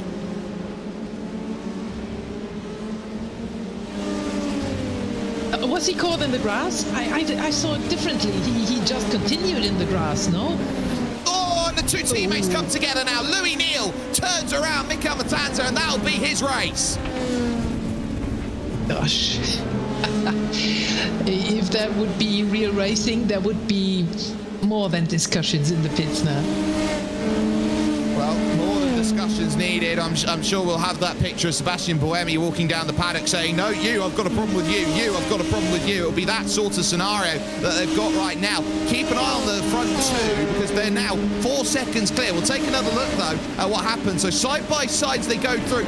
Oh, to be fair to Louis in that situation, he's on the circuit and his teammate's not. Yeah, difficult to say. Just none of them wanted to give up. Oh, that's just and then things happen, isn't it? Yeah, exactly.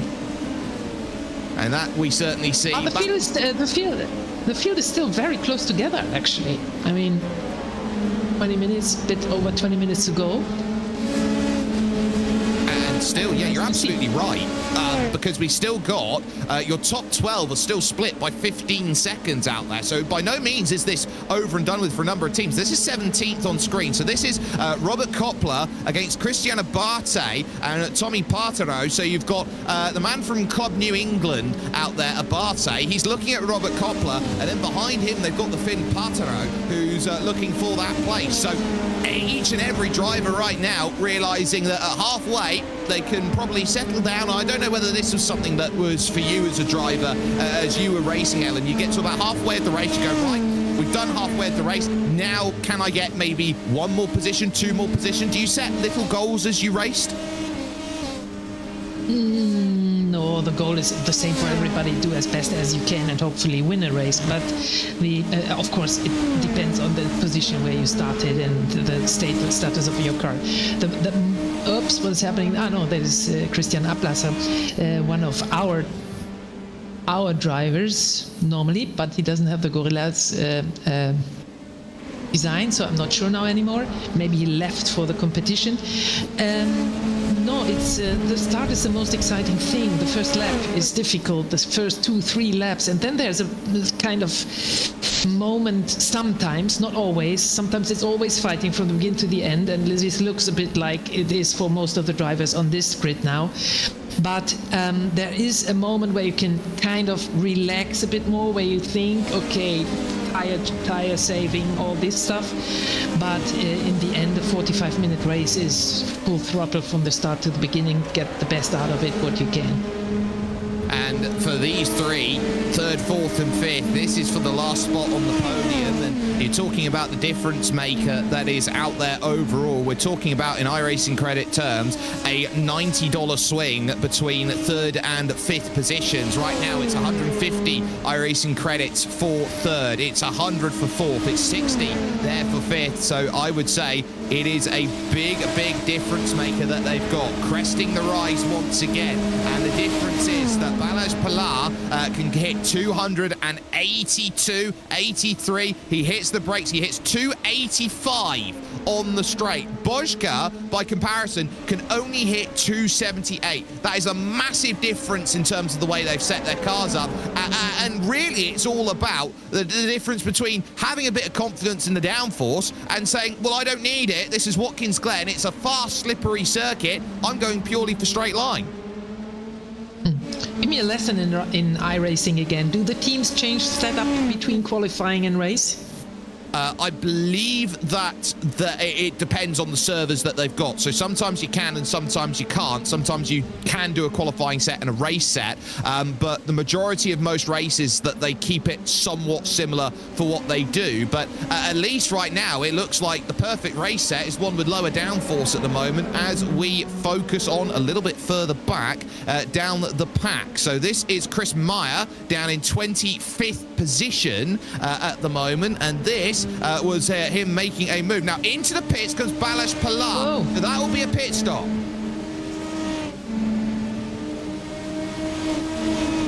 First year leaders in, and that is a big call. A long pit, actually. You lose quite some time, no? Well, they are stuck at 64 kilometers an hour along this pit lane. It is very long, but he's got to go all the way down to the fourth to last box out there. So that might be why he's been left out in front, because he's had to burn all of the fuel. They're limited to 70% of the fuel tank, and this is where Božka and Cook have the chance to work together here and build that margin. You can't get much closer to the outside barriers, David, going through that turn of the carousel, but they've already down 5 seconds, and this is where Pilar comes back out of the pit. So now you're going to be looking around and saying, where does Balázs Pilar come out? And the answer is, he's got quite a fair bit of clean air here to deal with. He's behind Richard Swiderski because Christian Challoner's followed him in. Finger sits into the pits, and so too Caden Richardson.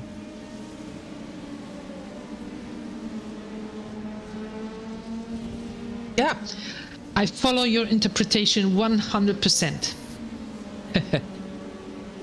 Love it. We are going to be in for a treat then as these drivers now start to think about where they go in the pits. I think Jarno Kush has certainly looked around and said that is going to work, and they're both diving in together. Watch out, Jarno. That was too deep on the brakes. He'll lose quite a fair bit of time. It's a very early commitment line, and I think there was a massive lockup as well from David Božka. Front four have gone in. Božka's got a black flag for speeding on pit entry. That will cost him an extra 40 seconds in the lane, and he's completely out of contention. Everybody is in. Yeah. I don't know if that is a good decision, actually. It's exactly that. It's, I mean, one speed limiter is maybe half a kilometer quicker than the other or whatever. Then you have you are blocked a bit. And, you know, it's, I don't know. Too many in the pits at the moment. Just too many in the pits. Well, like military time, it seems. David Toth and Tamas Simon leave the pits without any dramas at all. Jarno Kush is going to get the leapfrog here, potentially on Balázs Pilar, and I think he's managed it. Only Thomas Pieber was able to stay out any form of longer than anybody else, but a massive, massive shift, and David Božka still stuck there on the lane. He will fall like a stone down in the order. Massive wiggles coming out of pit exit then from a number of drivers there. I think that might have been Chris Steiner who was really getting the power down. And look at this, Michael Lerchbacher trying to get back into this race. He's now battling with Markus Pleshberger for position. This one now for a top 15. Great moves. Well done from both of them. Looking through then the long right of the carousel, and there is still many places to be found in the last 15 minutes. They know now it's a sprint to the end. Steiner defensive on the inside, door left, half ajar. Richardson turned around by Lerchbacher for the second time. His front's demolished. Wow, that would be, of course, be a safety car in a real race, because these big parts have to be removed from the track. So that is much easier, obviously, in sim racing. Absolutely. It's just a quick hit of the button to tell you back to the pits, and that time. Let's take a look here. So attacking down the inside, and Lertbacher senses there's a look down the inside. Never truly gets alongside, but you're also so invested in trying to make that move and to cut back for it that Richardson maybe would have been a little bit more unsighted, you feel? Yeah, difficult to decide, but I would say there is a bit of fault in for both of the drivers, because he turns in very quickly and ways too hard. Maybe because he wanted to get directly into the behind the blue car, I guess. So that was a bad coincidence, I would say. Oh, big off there, right in front of Duerlinger for position there. So that will be a change then through as Duerlinger goes through on Jakob Kletzenbauer then for that place. David Boschke, by the way, has come out in 26th position and is now battling Tom Leitgeb for this one, and he will now try and run a gauntlet, one car after another car after another car, and he gets his move through on Leitgeb without really any form of resistance there. But for David, it's now about, well, how far back up can I go? I reckon he could maybe get to a top 20, and if he's very lucky, top 15, I wouldn't say is completely out of the question right now. Leitgeb made a clever move, because when there's a car so quick behind you, you better open up, do not lose time, and try to get into the train. Robert Koppler's off the road. I've just managed to catch that off screen here, but he's gone down in trouble at the toe of the boot. He's just running a little bit deep. The back's gone around, because I think the only way to describe that sort of incident, you'll see it here now, it's just how important the downforce is. The way you get quicker is you drive, you put more power into it. That unlocks the aerodynamics. And because he doesn't have all of that, he's relying on the mechanical grip, surely, Ellen, and then the car just says, no, I've not got enough grip anymore. Yeah, the car talks to you. That is very, very true.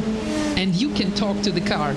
And the driver has the best conversation with his car, is the front runner. By the way, if you may have asked yourself, what is this Gorilla's name about? This is a bit of a... Oof. Yeah, nice. Contact. Very nice. Entry in, and yeah, the Gorilla's name, Volta Lux here, driving in the Gorilla's AVL RACETECH team. Just talk us about that, Ellen, because I think it's really important just to get that full perspective. Yeah, we do not. We also do driving simulators. We are an engineering company. 11,000 people work for AVL and 120 in the dedicated motorsport department, which is AVL RACETECH.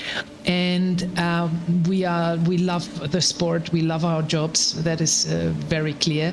But one of our things we have in our portfolio is software, and we do software for the big simulators. We do simulations when we do LMP2. For example, we work with Inter Europol, the winner of the It Starts Raining. Yeah, unbelievable. That's a clever move. That is a clever move. That is a massive wave of rain that is coming across the circuit inside the final 10 minutes of this race. That has come out of nowhere, out of thin air, and every driver is now on notice. And this might send a complete scramble into the pits for drivers to get onto wet compound tyres late. Jarno Cook in 4th position might still have a chance yet of a podium. He's still battling hard with Balazs Pilar with a setup that will not allow him to overtake the Sesha Esports driver in 3rd. But if there is any time for these drivers now to just keep themselves hunkered down and together, it's now. How do you manage from dry to wet? At the moment, it's just a little bit of rain, though, because it looks like they're not really losing grip, because that is difficult with the LMP2, with the white tires. When the moment it's getting too wet, you're really lost. But they keep the grip because they're hot, of course, quite long normally. And so it will be interesting to see if it's just some heavy little shower, some drops, or if this is consistent rain, because then is 10 minutes to go is too long to survive that on slick. So let's see what's going on here. But I can tell you the most interesting races, whatever it is, LMP, Formula One, whatever, is always in changing weather conditions, and there you see the real experienced drivers at the end.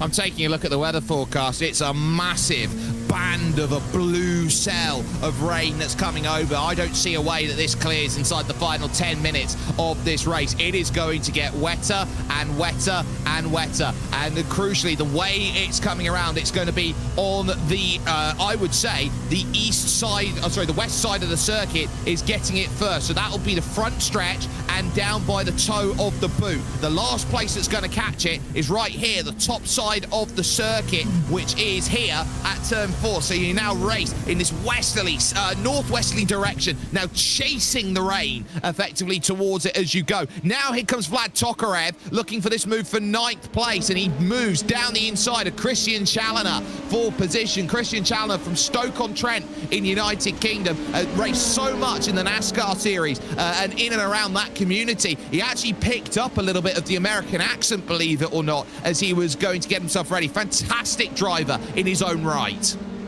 Do you see the times? Do you have a timing? Do you see if they get slow? Because they all go still over the curbs, and the curbs, of course, is the first thing which you have to more or less avoid when it's too slippery on track. Do you see the timing, the times, the lap times? At the moment, David Toth just set his fastest lap of the race on a 1:32.9 on that last lap. So he's going quicker with the threat of rain in and around 33 flat. So I don't think the track is quote-unquote wet just yet. I think we're still seeing this track as dry right now. But the longer that this goes, the more likely we're going to run into any issues that we have with rain. So the threat's going to be what happens when this rain does hit the track, where there isn't any room left for the moisture to be on the circuit. Ferdinand Habsburg now up into 20th position and doing a really good job now. +5 for the day. You got Finn Gesset, by comparison, he's up currently in what I believe is 23rd position right now. So there's definitely a lot of movement, and for the first time you see the rooster tails on the circuit. Exactly. Absolutely. There is some that will be, that will be difficult. I love that. As a spectator, it's great. Somebody who's good in the rain is also good, but nevertheless, it's so difficult to anticipate, because if you can be in a situation that you have grip in one corner and the next one is exactly that amount of water on the track where you don't have the grip anymore and you crash. So that is really now who has the fine feeling for the track, and I love to watch it. Let me quickly finish while Fadi is going into, coming closer to the top 10, being 20th, let's say like that. It is the Gorillas is our new software. We do software for simulations when we do LMP2 simulations for Inter-Europol, the Le Mans winner, Le Mans second last year, and IMSA winner last year in LMP2. We do like 200,000 laps of simulation before they decide for their setup and setups, I have to say. That's a nice fight now. And Gorillas is the preview on a new software we will have, will be Go Race, and Go Race will be for professional drivers in the sim racing world. We will have next year, hopefully, because the problem is the license for the racetracks. We have our own platform where you have a professional tool of software with a professional model of the car behind when you drive on your normal simulator. So that is the secret behind Gorillas. But let's go back to racing, because that is so exciting. It is. Moritz Hametner drops off the back, because that's David Boschka now trying to move through on Ferdinand Habsburg. This one for position. Matija Jurisic is doing just enough to keep this at bay, but Habsburg moves defensive over to the right-hand side. David Boschka looking to breeze around on a track which is now declared as mostly dry. Around the outside, he might be on a little bit of the wetter patch of the circuit, but it won't mind. He goes as close as you like to the barriers. Still gets the move done on Ferdinand Habsburg. Yeah. Look at that! No way! I would have thought that would work. Okay, but Fadi will not give up. I know him. He is such a charming and nice guy, and now does the same. No, but is he trying the wet line already, or is it just getting wet? It's getting wet, and this track is declared now as a mostly dry circuit, so it is just in the final 5 minutes getting a little bit more slippery. That dry line out on circuit. The rubbered-in line will be slippery. You do have to take slightly different lines out there and keep very firm focus on where everybody is and how much you can battle about right now. Habsburg now finds himself once more in a place where he has to battle, and he knows he's lost out to Matija Jurisic, and he's got to get past Moritz Hametner once more out there. Keep an eye on the front of this field, because this is still not done with 5 minutes to go. David Toth only has a 1.4 second margin over Tamas Simon, over Balázs Pilar, over Jarno Cook. They're each about a second away from each other, 1 to 1.2 seconds. Any mistake and the podium changes. Yeah, but chapeau for David Toth. He is driving an incredible race. No minor mistake, nothing. He's just doing his race. He's doing his laps with a full concentration, no mistake, even in this starting to be miserable conditions. So far, I would say it's a perfect race so far. But like you said, 3.5 minutes to go and changing weather conditions. So let's see how he handles it.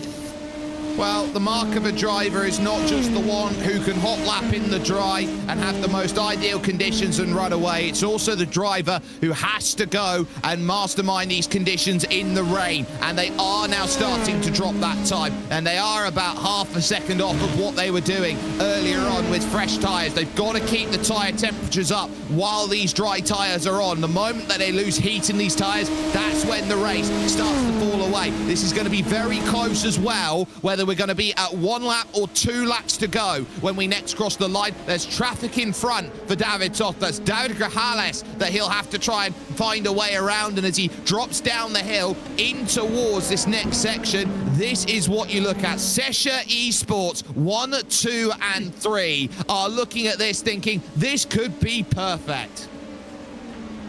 Yeah, but there is a could in this sentence, because the race is never finished before it's finished. And we had so many situations where in the last lap, Ferdinand Habsburg Macau, who will not forget this race in Formula 3, crashing the top 2, including him, crashing in the last corner of the race. So you have to finish the race to finish the race. Absolutely, you can't win this race by not getting over the line, and it will be 2 laps to go when they cross. David Toth will have to tiptoe around the final couple of laps of this race, and so will everyone behind. They've got 7 seconds, the entire group right now, and they know that's over Gael Valero, who has quietly worked his way to 5th, and Callum Regarton, by the way, started 24th on the grid. He's now 6th position, so he's done wonderfully, but watch out for 2nd, because Balázs Pilar might get a run here along the straight against Tamas Simon. So the places might be Sesha 1, 2, 3, but in what order now becomes the case. Pilar just keeping that concentration there. The mouth may be slightly ajar as he goes along here and looks for any sort of run. He's got over 289, 290 almost on the brakes in these changing intermittent conditions into the big right-hander then at the carousel. Pilar is pushing. Oh yes, and it's not easy. Not easy where the wiper is on. Some parts of the track now, as we can see, is better without wipers, but still you have to really concentrate, because you know the view is a bit less or a bit worse than in the normal conditions, as you can see here. Yeah, that visibility getting reduced, and it's one of the few sims out there here, iRacing, that does that visibility so much justice for how important it is when you're out there 100% rain and it's an absolute damp squib of a track. You are turning around and you're seeing everybody is on a knife edge trying to work out where the car in front actually is. The white flag will be waved by Barney the flagman, and it will indicate that we've got one final lap of racing. David Toth 9/10 of a second clear of Tamas Simon at this moment as this gets closer and closer. Don't count out as well in 4th position Jarno Cook. He could certainly find a way in the tighter, the more twistier sections of this Watkins Glen circuit, a way to get on the podium, a way to spoil the holy trinity of 1, 2 and 3 for Sesha Esports, Top, Simon and Pilar, who are there 1, 2 and 3. But this long straight is where all of the advantage is given to Sesha, with the way that they've set up their cars to be so good for top end speed. There's traffic in front to deal with for David Toth, and now look at how close it goes. Got stuck behind Raul Tejedor. 1, 2 and 3 now go nose to tail down the chute, and Jarno Cook is still not close enough to try and upset. So now the team find themselves in a Hungarian finish formation at the moment. This is a victory formation for them right now, but it could be as similar as a Philadelphia Eagles tush push to get them over the line. But out of the toe of the boot, they now head towards the hill with just 4 corners to go. No mistakes from now, and these professionals will be absolutely on cloud 9 with the way that they have got themselves together. They look to the clouds. The reins did open, but not enough for anybody to do what they can. Jarno still trying to have a chance. He's got a half hope at the final stages. David Toth running through turn 10, running over towards turn 11. Sesha will have themselves the dream result in the Beat the Pro. 1, 2, 3. The full podium is theirs.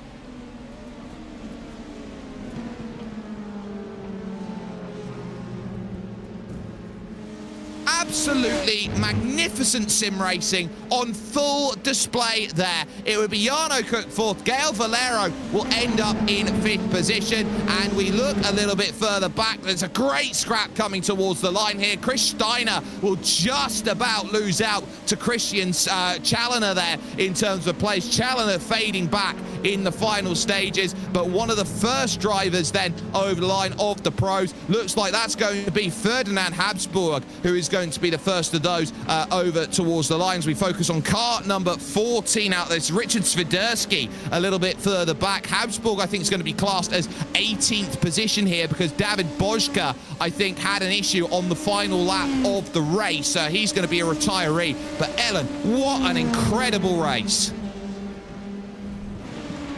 Yeah, what a team effort! What a great race when you have the podium in the 3 colors of your team. Yeah, that's really nice. No, but I'm also proud of our Betriebssportgruppe, the Gorillas. Walter Lux in 8th, Christian Steiner. Whom else do we have here? I thought Thomas Leibgate was also in the 20s. So yeah, perfect. In the 20s, Tatiana in 40, which is not too bad when you think about her equipment in faraway Colombia. So quite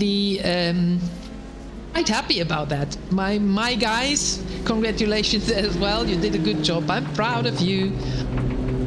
Oh, there's a lot of great results throughout everywhere in this field, and no bigger more than Sesha Esports, who look around and see uno, dos, tres in terms of what they've got. A 1, 2, 3, David Toth, Tamas Simon, Balázs Pilar, all there, and it's 4 within a second over the line as the gridandgo.com esports effort of Jarno Cook could not find himself any way of attacking those with the faster top end speed over the course of this race. Gael Valero will round out the top 5 with Callum Reed-Garton in 6th, Thomas Piba in 7th, along with Volta Lux, Vlad Tokarev in 9th, and Christian Macrelli rounding out the top 10, the Italian. Christian Challoner back there in 11th, ahead of Chris Steiner and Louis Neal, who got himself involved in an incident earlier on in the race. Tommy Bartero would finish ahead of Marcus Pleshberger for Your Moment Racing, the likes of Mikael Masanza, Christian Abate, Ferdinand Habsburg there, the first of the AVL RACETECH ambassadors there. Matija Jurisic, 19th, and your biggest mover in the field, 47th,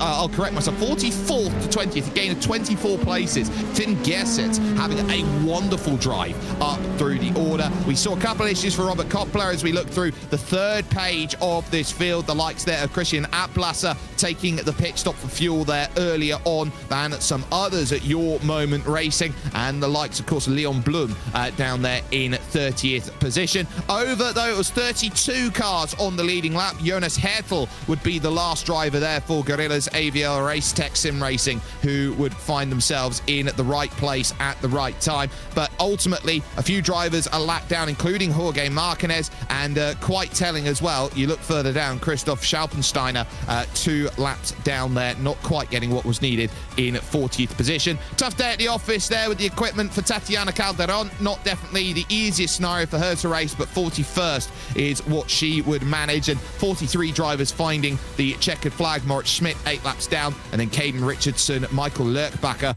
Dan van Zutphen, Max Siegel, Max Race, and Eldar Nuhi failing to take the start despite a 10th place in qualifying. But that is all important in terms of how they go. But we are going to get the opportunity to talk to some of our drivers, and I think there is no better place to start than David Toth, who will hopefully be joining us in the next couple of moments to have a little conversation with us. I don't actually have the ability to drag here in this channel. Let me use this possibility to just say to the whole field, thank you very much for joining. Very good race for everybody. And just stay, because at the end of the interviews, we will have a little raffle, as you know, from the inscription, where we do give away another little iRacing voucher. And it surely makes sense to wait and see if your name is chosen. Now I'm looking forward to the finisher, the winner interview, actually. How can he be so constant over such a time? Great. Well, we've got a chance to talk to him right now. David Toth here with us. David, as far as the numbers go, that is as close to lights to flag out there as you can possibly get. You led all bar 1 lap due to the pit stop cycle. But for you and your team, a 1-2-3 result like this, especially in the final stages when the rain came down, was that for you just a case of trying to keep the tyres up to temperature? Because it looked like, you know, there were 3 rocket ships up there at the front.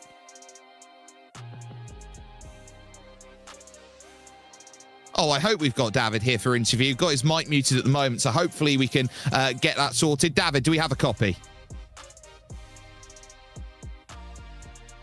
Oh, that's such a shame. I don't think we've got David Toth here. So at the moment, hopefully we can get him a chance to go out there and have a chat with us. But for the moment, it looks like we don't have David Toth here at this point in time. We will try and bring in second place Tamas Simon in the meanwhile to have a conversation. Tamas, a very good second place, a great result for your team. How important was today's result for you as a team effort here in the LMP2? Because it looked like you were all firing on all cylinders.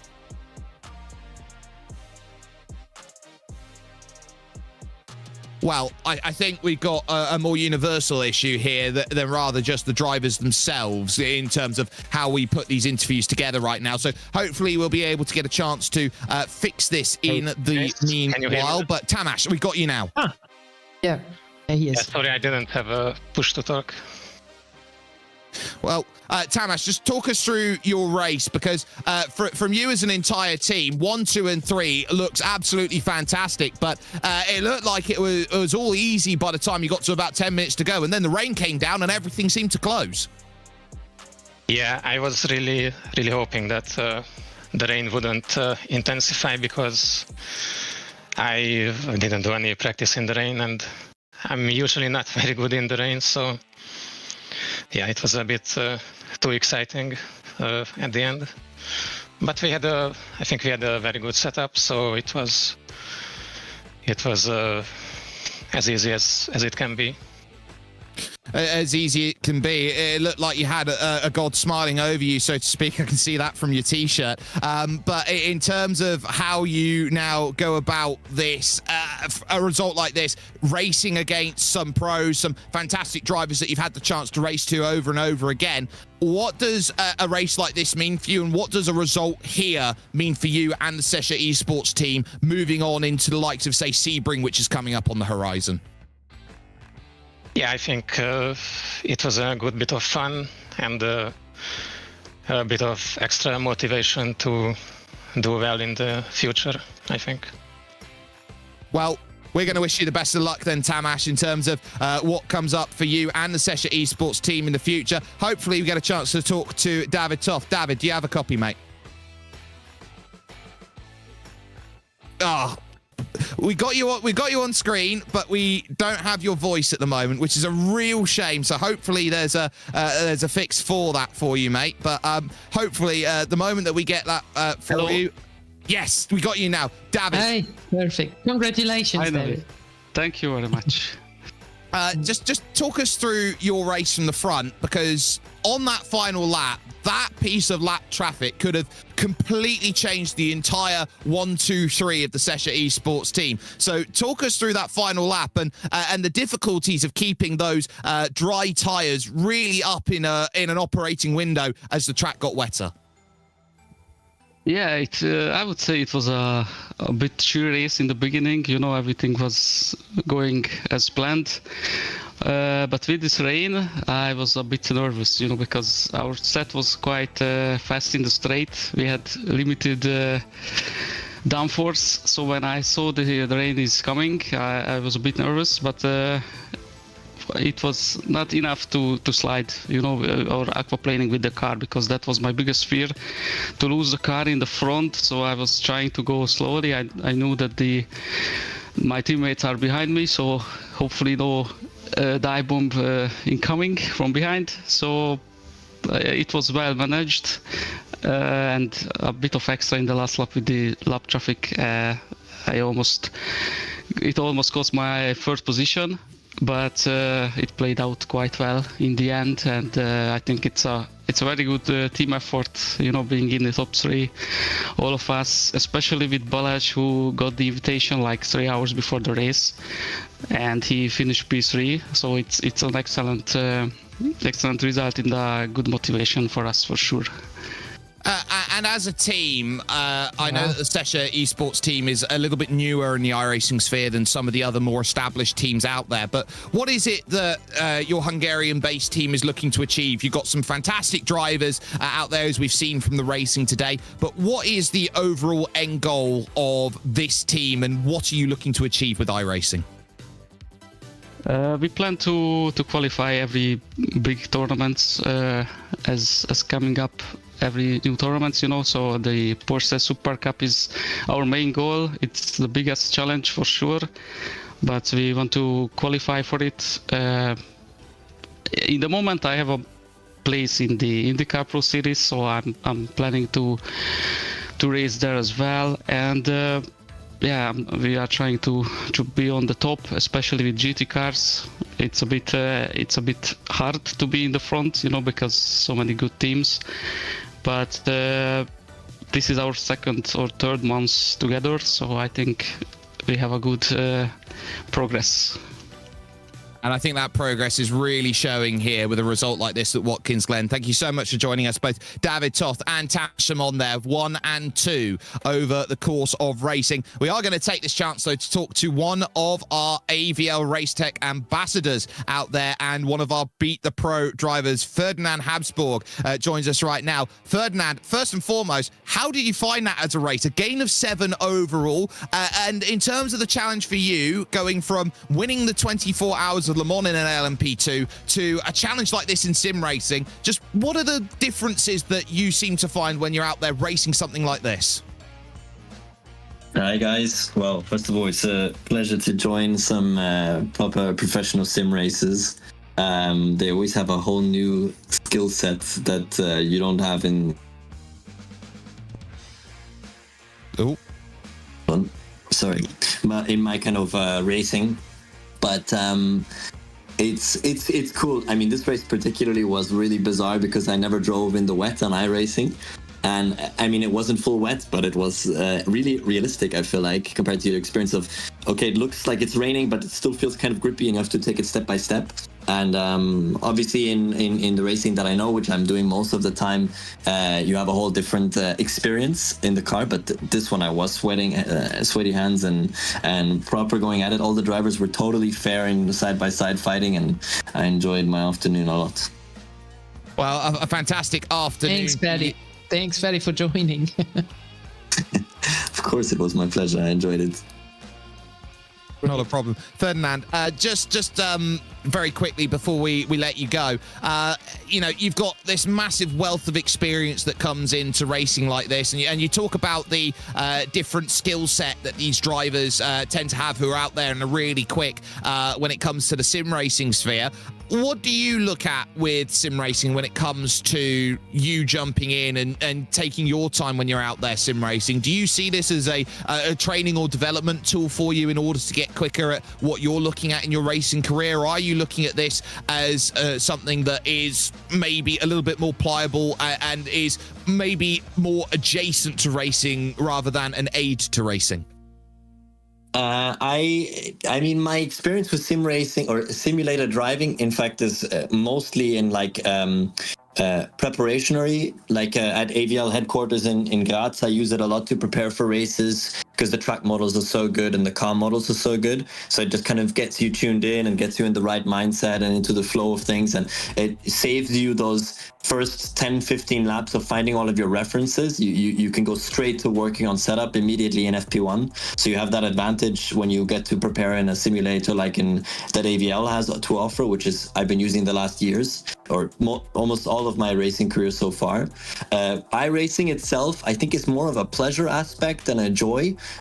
These kind of events are like a really fun way to interact with the other side of motorsport. You know, like for me, I never get to race against rally drivers. I never get to race against IndyCar drivers. Sometimes in WEC you get to do it, like they come into your championship, but never in their space.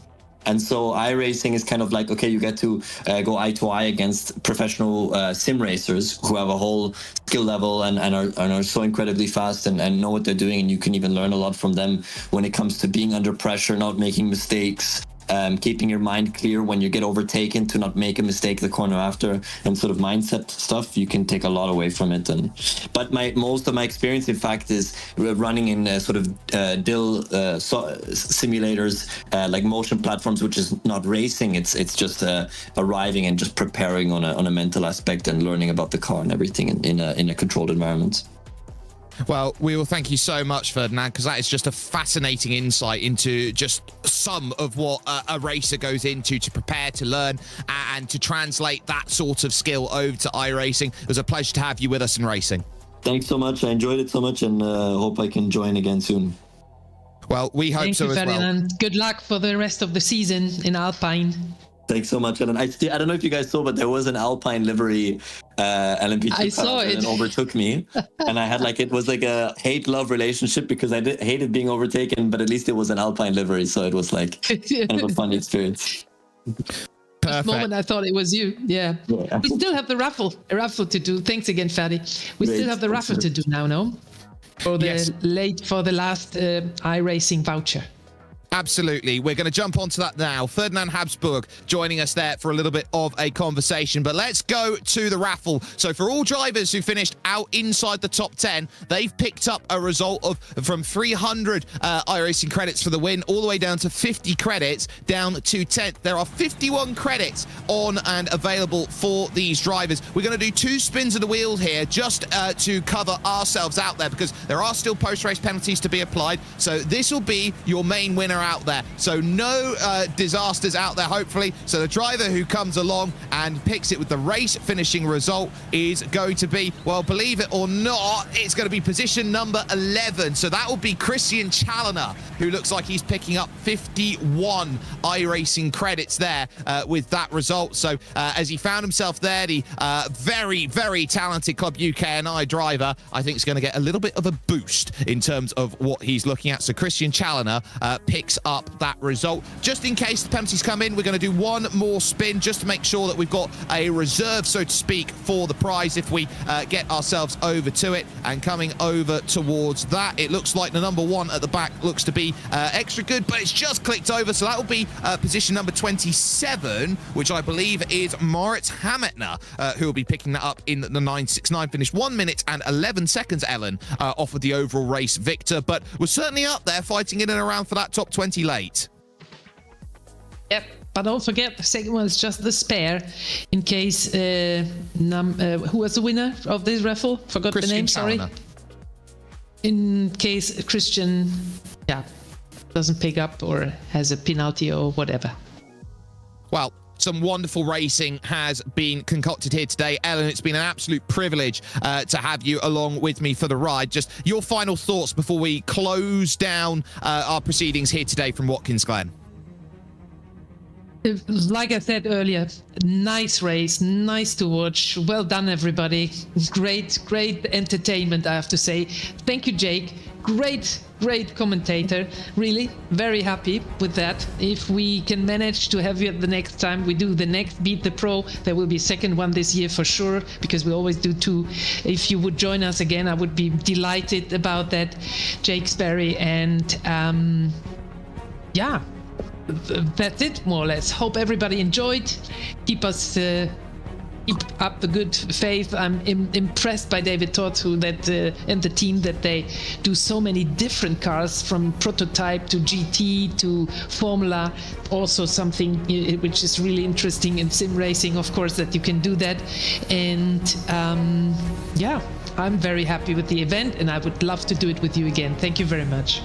Not a problem. Just getting word in from my producer here that we do need to just do one more raffle draw out there. Christian Chandler, of course, is an iRacing employee, and it's a case of, well, look who won the pony at that point. So we're just going to make sure that we get that all sorted. So we know that Moritz Hametner has got himself the official prize then at the moment. And so over the line, it looks like we're going to be at number 38 overall, which is David Grajales, who will be on reserve then for that. So David Grajales will be the driver who will pick up the reserve should something happen for Moritz Hametner, that he decides not to pick up the 51 credits prize overall. That will bring proceedings to an end. A fantastic show from start to finish, with massive thanks, of course, to everyone who's been here and challenging. From Ellen Lure, who's joined me here in the commentary box alongside me. My name is Jake Sperry. This RaceSpotTV production of your AVL RACETECH Beat the Pro challenge comes to a close. 3 pros, all decisively beaten in the end